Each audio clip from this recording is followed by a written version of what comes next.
All right, let's talk about something we all know. That one thing on the internet that unites every single one of us in, well, in pure misery. The CAPTCHA. You know, that little box that's supposed to be a security guard, but let's be honest, feels more like a roadblock. Today, we're going to look at a much, much better way. I mean, really think about it. You're just trying to log in, maybe buy something, and bam! You are suddenly locked in this weird battle of wits with a blurry image. You're clicking all the squares with a bus, you swear you see every traffic light, and then, please try again. You start to question your own reality. Am I a robot? And that's it, right? That is the feeling, that moment of just absolute frustration. Your blood pressure spikes, and all you wanted to do was one simple thing. But instead, nope, you're stuck in some kind of digital interrogation, forced to prove your own humanity to a machine. So, how in the world did we get here? This wasn't always the plan. Let's take a look at what the source material calls the blackened history of the CAPTCHA, and see how it went from a kind of helpful tool to a full-on online nightmare. You see, what really changed is the fundamental relationship. CAPTCHA isn't just about protecting a website anymore. It actively questions every single person who visits. The default assumption now is that you might be a bot, and the burden is completely on you to prove you're not, over and over and over again. The progression here is pretty clear. I mean, it started simply enough, right, with that distorted text. Annoying, sure, but manageable.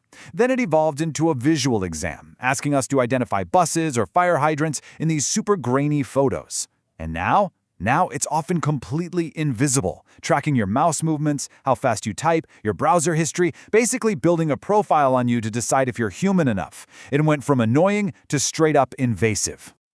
But what if there's a different way? I mean, what if we could just flip this entire model on its head? Well, this brings us to a concept that might just be our way out of this mess. It's called proof of work.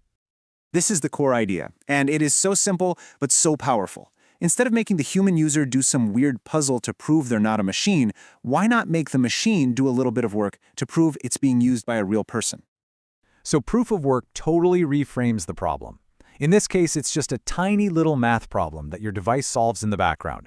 For a human on a laptop or a phone, it's completely unnoticeable.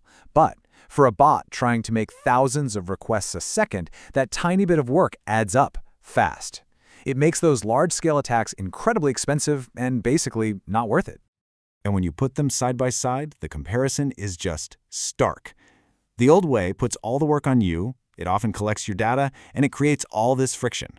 The new way, with proof of work, is the exact opposite. Your device does the lifting, it's totally private, and the user experience is, as the source puts it, silky smooth. You click submit, and it just works. No questions asked.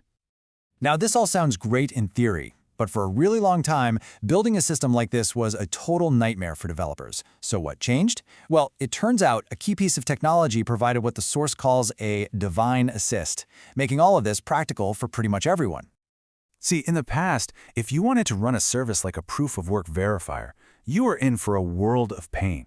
You'd have to manage servers, pay for bandwidth, figure out load balancing, fend off cyber attacks. It was just way too complex and way too expensive for most people or small projects. And this is the game changer.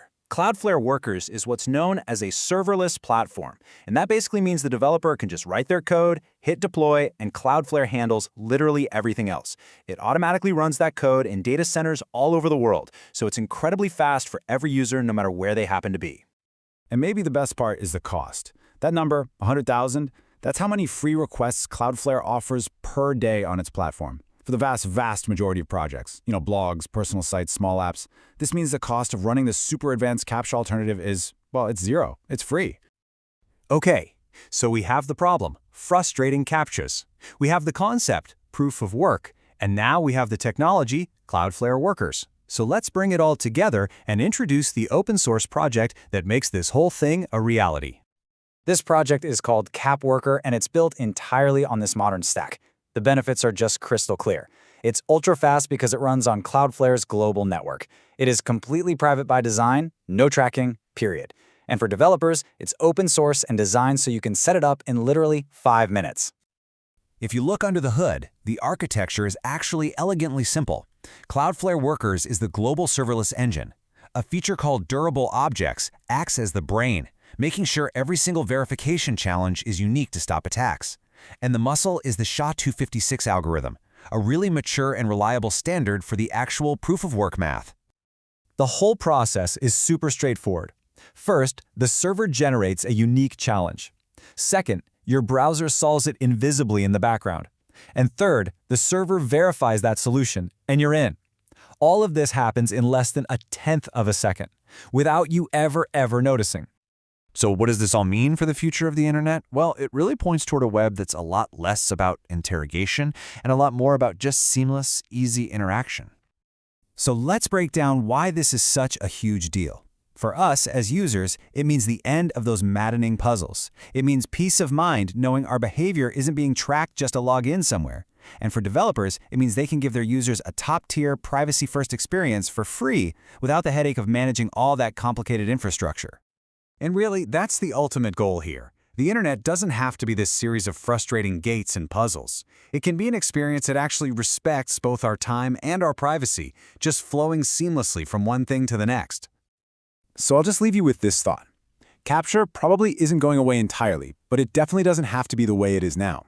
Solutions like CAP Worker show us that verification can be lightweight, it can be open, and it can be friendly to humans. So what could we build on an internet that truly values a frictionless, respectful experience for everyone?